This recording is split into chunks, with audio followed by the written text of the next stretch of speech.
Well, let's talk about friendships for a minute. Here's how you know if someone's your friend.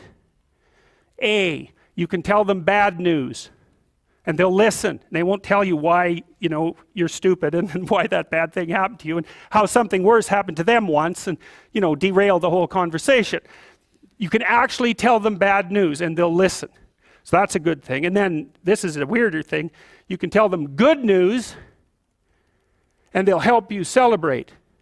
And that's a really good way of deciding who you should have around you. Because if you have someone around you, something good happens to you and you're kind of afraid to even admit it because, God, something good happened to you. It's like, you let that be known and it'll certainly be taken away. So, you come out and you sort of tell someone half-heartedly that something good happened to you and they give you a whack and then talk about, the great thing that happened to them 3 years ago. Or worse, the great thing that happened to someone that they knew 3 years ago.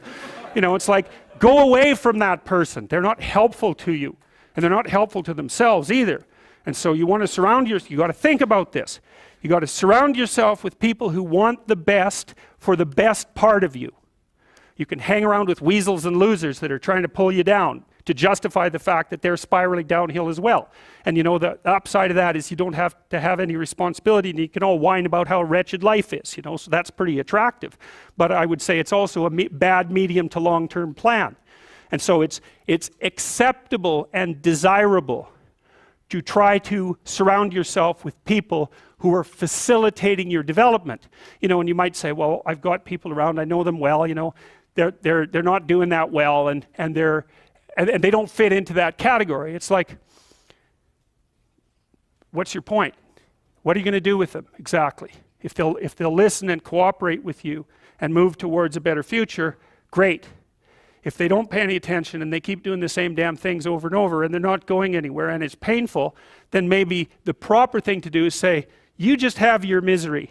I'll go off and have my life. And maybe you'll wake up at some point in the future and think that's a better way of being. Because just putting up with it is, well, they call that enabling, right? You put up with that sort of behavior, you're providing tacit consent for it and even tacit approval. It's like, it's a bad idea. You have, I would say, both the right and the responsibility to surround yourself with people who are good for the best part of you.